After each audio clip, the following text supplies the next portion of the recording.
డబ్బుల కోసమే కాదు, డబ్బులు చేసుకోవాలంటే ఎలా తీసినా సరే, ఏ టెన్షన్ అనిపించకుండా తీసినా సరే డబ్బులు వస్తాయి. ఆ డబ్బుల కోసం కాదు ఇక్కడ ప్రధానం, మిమ్మల్ని అలరించాలని, మిమ్మల్ని సంతోష పెట్టాలని ఆ రకమైనటువంటి ప్రయత్నం చేసి ఈ బద్రీనాథ్లో తను ఎంత కష్టపడాడో తెలుసు. కాబట్టి ఈ సందర్భంగా వివి వినాయక్ నేను మనస్ఫూర్తిగా నేను అభినందిస్తున్నాను. అండ్ తర్వాత చెప్పాలంటే కీరవాణి గారు ఈ రోజున ఈ యొక్క ఫంక్షన్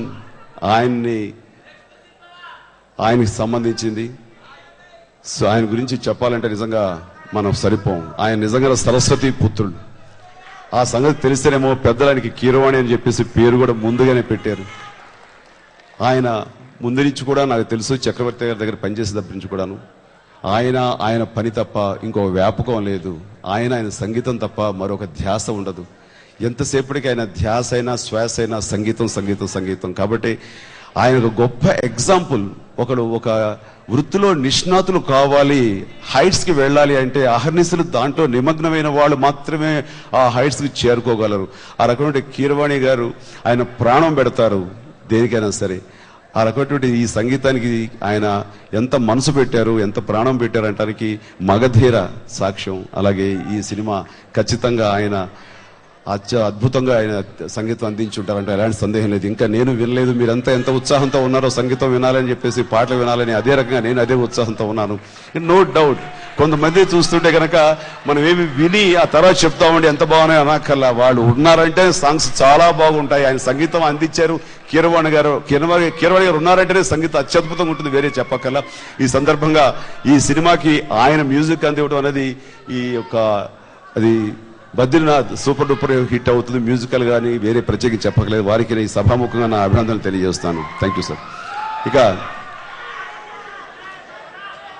ప్రధానంగా ఇంకా మిగతా టెక్నీషియన్స్ గురించి, వాళ్ళ గురించి మనం వచ్చేటటువంటి రోజుల్లో సినిమా సూపర్ హిట్ అయిన తర్వాత ఈ మధ్యకాలంలో 100 days 150 days silver Jubilee golden Jubilee జరుపుకోవడం అనేది గగనం అయిపోతుంది. ఖచ్చితంగా ఈ సినిమాకి అరవింద్ గారు మళ్ళీ ఎందుకులే అన్నా సరే ఒప్పుకోను, ఖచ్చితంగా 200 రోజులు ఫంక్షన్ చేసేలాగా నేను పూనుకుంటాను. అది నా బాధ్యత. కాబట్టి ఆ రోజున మిగతా టెక్నీషియన్ ఎంత అద్భుతంగా చేశారు పనితనం అనేది మాట్లాడుకుందాం. ఇక్కడ ప్రధానంగా నేను బన్నీ గురించి చెప్పాలి. వీళ్ళేనా బన్నీ, చరణ్ వీళ్ళు చిన్నప్పుడు నా ముందు నా యొక్క సాంగ్స్ కి డాన్సులు వేస్తుండగా అవి నేను పిక్చర్ తీస్తూ వాళ్ళందరినీ ఆ కెమెరాలు ఆ రోజున బంధించాను నేను. ఆ రోజున ఆ చిన్నపిల్లగా నా ముందు వాళ్ళు డాన్స్ వేస్తున్న వాళ్ళేనా ఈ రోజున ఇంత ఎత్తుకు ఎదిగారు, వాళ్ళేనా ఈ చేత మీ చేత శభాష్ అనిపించుకుంటూ ఇంత మనల్ని పొందుతున్నారు అని చూస్తుంటే కనుక ఎంత ముచ్చటగా ఉంటుందంటే చాలు. మన తర్వాత మన వాళ్ళు ఇంత ఇదిగా పైకి వచ్చారు, ఇంతమంది చేత అలరించబడుతున్నారు, ఇంతమందికి వినోదం అందిస్తున్నారు, మీ అందరు ఆశీస్సులు పొందుతూ ఈ రోజున ఇంత పైకి చూస్తున్నారంటే కనుక ఎనలేని సంతృప్తి ఉంది.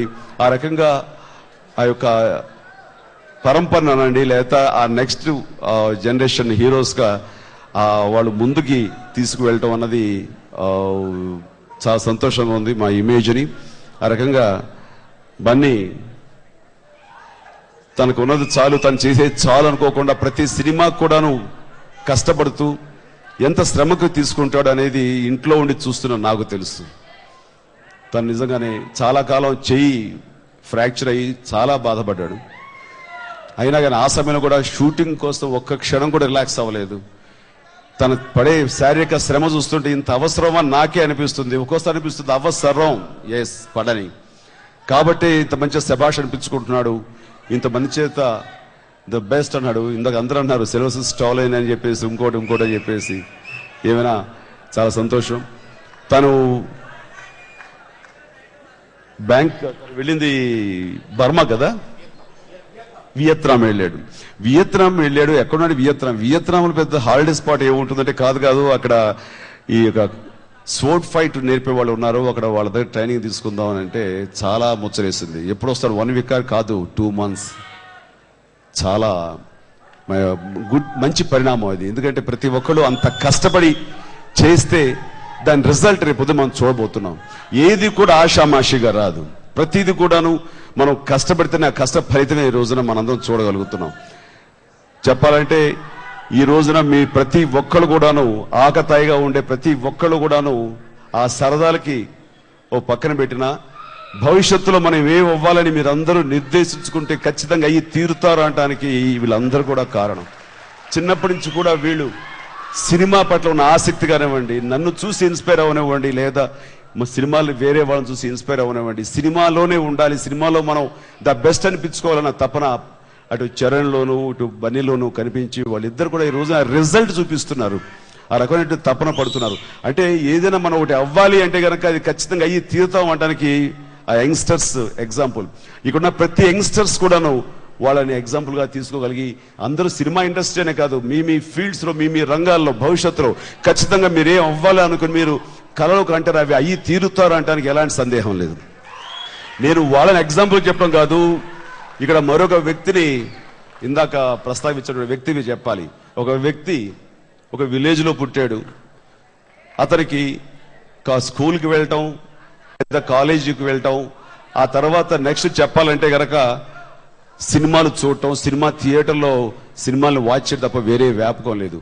వాళ్ళకి సినిమా థియేటర్ కూడా ఓనర్ కాబట్టి వాళ్ళ నాన్నగారు సినిమాలో ఫ్రీగా వెళ్లే అవకాశం ఉంది. ఎక్కడ గ్యాప్ దొరికినా లేదా ఒకసారి కాలేజీ స్కూల్ ఎగ్గొట్టు కూడా సినిమా థియేటర్లో కూర్చుని సినిమా అదే పనిగా చిన్నప్పటి నుంచి చూసి అయ్యాడు కాబట్టి తన కళలను సాకారం చేస్తున్నాడు. కాబట్టి ఈ రోజున ఆ వ్యక్తి నెంబర్ 1 పొజిషన్స్ లో పోటాపోటీగా రాజమౌళి కానివ్వండి, తను కానివ్వండి ముందుకెళ్తారంటే ఆ వ్యక్తి మరెవరో కాదు, వివి వినాయక్.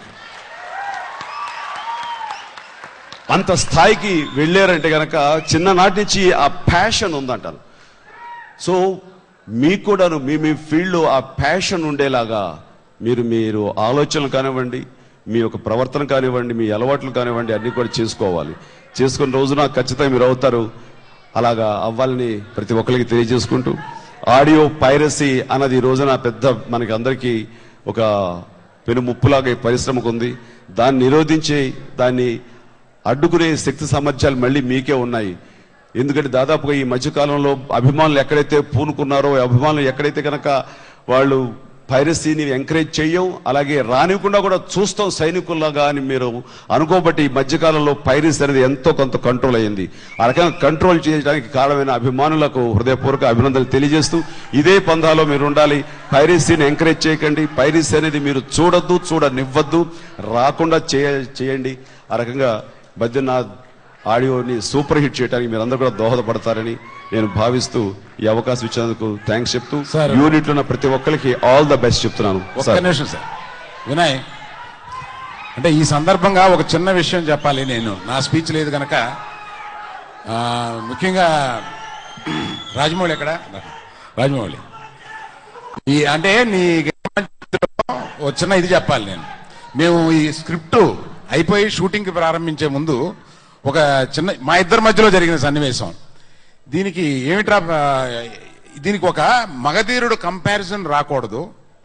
అంటే మగధీరుడు అది సంభవించింది, ఇట్ ఇస్ అన్ ఆ సంభవాన్ని విడిగా పెట్టేసి మనం ఎప్పుడు మగధీరుని టచ్ చేయాలనో మగధీరుని కొట్టాలనో అనుకోకుండా ఈ సినిమాని తీస్తే మనం సక్సెస్ అవుతాము.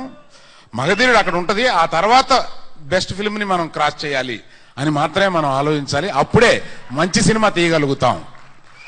మగధీరుని దృష్టిలో పెట్టుకుని తీస్తే మనం దెబ్బతింటాం అని మీ మిత్రుడు ఆ రోజు చెప్పాడు.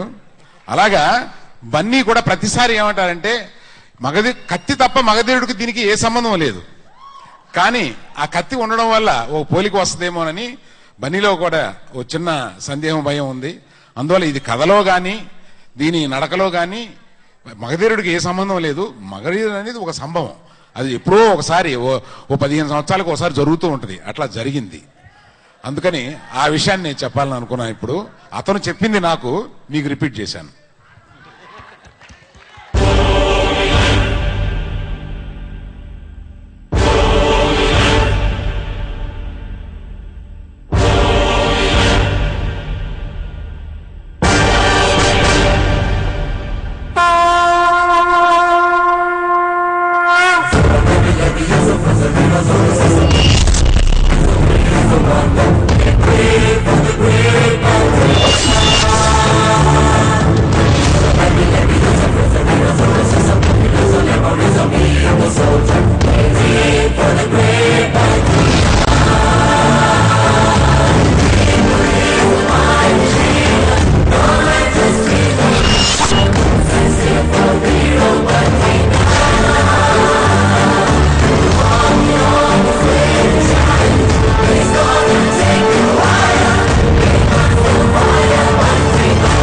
అక్కడితో ఆపేస్తే ఒక్క తలతోనే పోతే, తెగించి ముందుకొస్తే తెగుతూనే ఉంటాయి.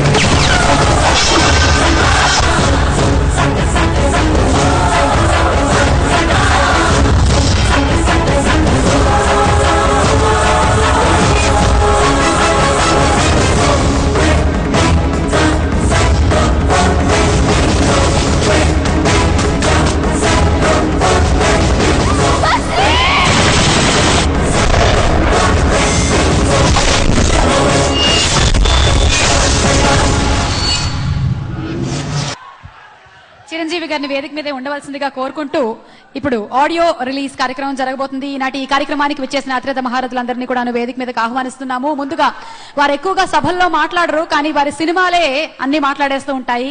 దర్శకేంద్రులు శ్రీ కె రాఘవేంద్రరావు గారిని గౌరవంగా వేదిక మీదకి ఆహ్వానిస్తున్నాము.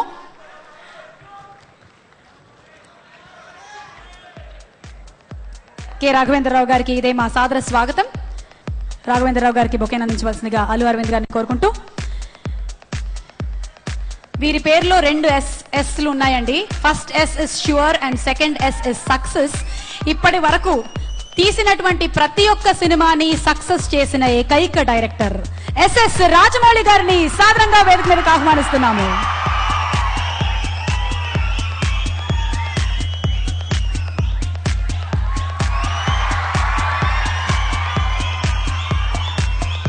వారి పాటలు మచ్చుక్కి కొన్ని బద్రీనాథ్లోవి విన్నాం మనం, ఇంకా వినడానికి ఉవ్విళ్ళూరుతున్నాము. మ్యూజిక్ డైరెక్టర్ ఎంఎం కీరవాణి గారిని సగౌరవంగా వేదిక మీదకి ఆహ్వానిస్తున్నాము.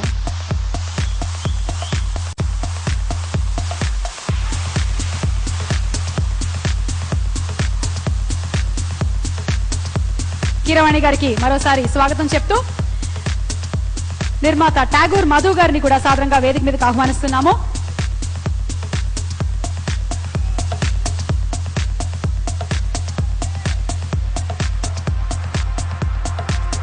అలాగే we invite on stage writer Chinni Krishna గారిని వేదిక మీదకి ఆహ్వానిస్తున్నాము. లిరిక్ రైటర్ చంద్రబోస్ గారిని సాదరంగా వేదిక మీదకి ఆహ్వానిస్తున్నాము. గ్రాఫిక్స్ డిజైనర్ కనల్ గారికి సాదర స్వాగతం చెప్తూ వారిని వేదిక మీదకి ఆహ్వానిస్తున్నాము. ఆర్ట్ డైరెక్టర్ ఆనంద్ సాయి గారికి ఇదే మా స్వాగతం. అలాగే డైలాగ్ రైటర్ ఆకుల శివ గారిని వేదిక మీదకి ఆహ్వానిస్తున్నాము. ఈ సినిమాలో యంగ్ విలన్ రాకేష్ గారిని వేదిక మీదకి ఆహ్వానిస్తున్నాము. May we also invite on stage our beautiful heroine Tamannaah.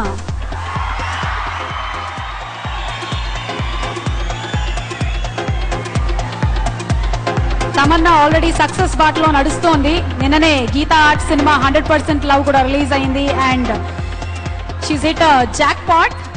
ఇక నెక్స్ట్ బద్రీనాథ్ రిలీజ్ కోసం వేచి చూడాల్సిందే. Hearty welcome to the beautiful తమ్ముకుటి.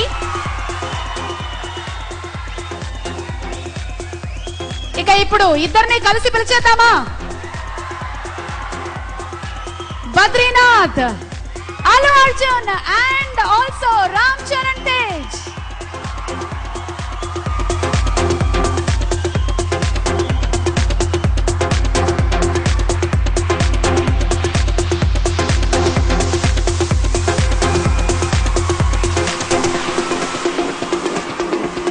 Bunny and Ram Charan Tej కి మరోసారి స్వాగతం.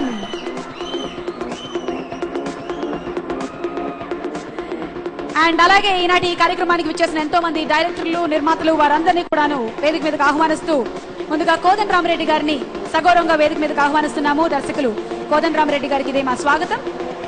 మరో దర్శకులు శ్రీ బి గోపాల్ గారిని సాదరంగా వేదిక మీదకి ఆహ్వానిస్తున్నాము.